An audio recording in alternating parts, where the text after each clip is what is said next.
You know that feeling, right? That initial buzz of a new product launch. The excitement is electric, the feedback is glowing, but then, what happens a few months down the line? That magic starts to fade, and what was once thrilling just becomes, well, routine. Today, we're going to dive into the science of why that happens, and more importantly, we'll unpack a really powerful strategy you can use to fight it. Just think about getting a new car. That first month, as you can see right here, the experience is amazing.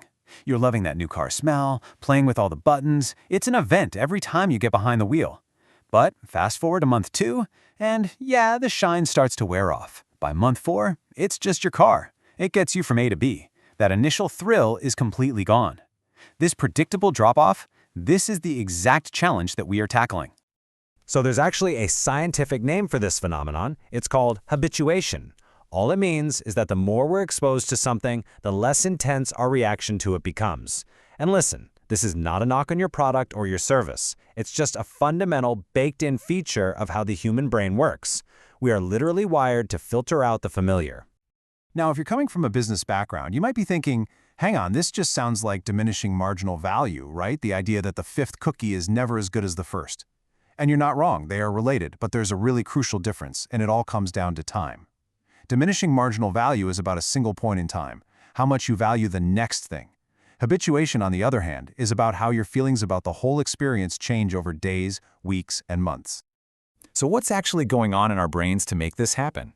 Well, it all comes down to a little chemical called dopamine. When we do something cool and rewarding, like driving that new car for the first time, our brain's reward center gives us this nice little hit of dopamine. But here's the thing, after we do it again and again, the brain gets kind of lazy. It releases less and less dopamine each time. And less dopamine means less stimulation, which leads to, you guessed it, habituation. But here's the twist. This isn't a bug in our system, it's a feature. Habituation is actually a huge evolutionary advantage. See, our brains are designed to pay attention to what's new and changing. So as you see here, a new thing pops up and it gets our full attention.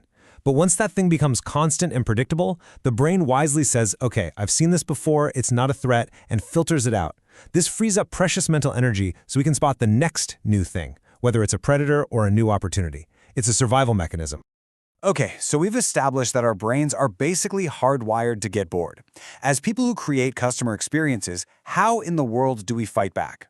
Well, the answer, and it's a powerful one, is a strategy called partitioning.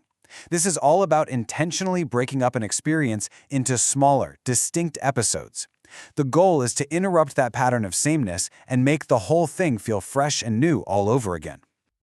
So, remember that sad, downward-sloping line from the new car example? Now look at what happens when we apply partitioning. Instead of that steady decline, you get these sharp resets. Each partition brings the excitement right back up to that first-month feeling. A company that is an absolute master of this is Tesla. They are constantly pushing out over-the-air software updates. The physical car doesn't change, but the experience of owning it is constantly being partitioned and reinvigorated with new features. It's brilliant. It fights habituation and keeps owners totally hooked. All right, let's look at a really weird, counterintuitive example of this in action. We all think we hate commercials, right? They interrupt our shows, we fast forward through them. But what if I told you that, scientifically, those very interruptions could actually be making the show more enjoyable for you? The proof is right here in the data. Researchers did a study where one group watched a movie with commercials and another group watched the same movie without any interruptions. Now, everyone thought they would enjoy the movie more without the ads, but the results were the complete opposite. As this chart clearly shows, the group that watched with commercial breaks actually reported enjoying the movie more. Why? Because those breaks acted as partitions. They reset their attention, and when the movie came back on, their experience was re-energized. You know, this principle is basically the secret sauce of the entire film industry. Think about it.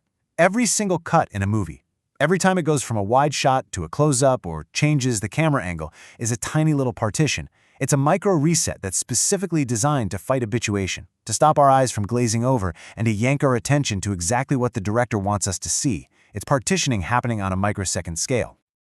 But this isn't just about movies and software. One of the greatest masters of partitioning worked with stone and glass. I'm talking about the legendary architect Frank Lloyd Wright. He built his entire design philosophy on a simple, incredibly powerful formula to manage this exact problem. Compress, expand, and repeat. So how did he do it? It was genius. Instead of just building giant open rooms, Wright would take you on a journey. He'd make you walk through a deliberately small, compressed space first, maybe a narrow hallway with a low ceiling. This creates a bit of tension. And then, you step through a doorway into this massive, expansive living room with soaring ceilings and giant windows. The feeling is this profound sense of release and excitement. He was partitioning the physical experience of being at home to keep it feeling dynamic and new forever. Look, habituation is going to happen. It's inevitable. But the good news is, it's not insurmountable. The solution is partitioning. So the question I want to leave you with is this. Look at your own customer's journey, from start to finish. Where can you be a Frank Lloyd Wright? Where can you build a doorway? Whether it's a software update, a surprise feature, or a change in your service, the partitions their experience and resets that initial thrill all over again.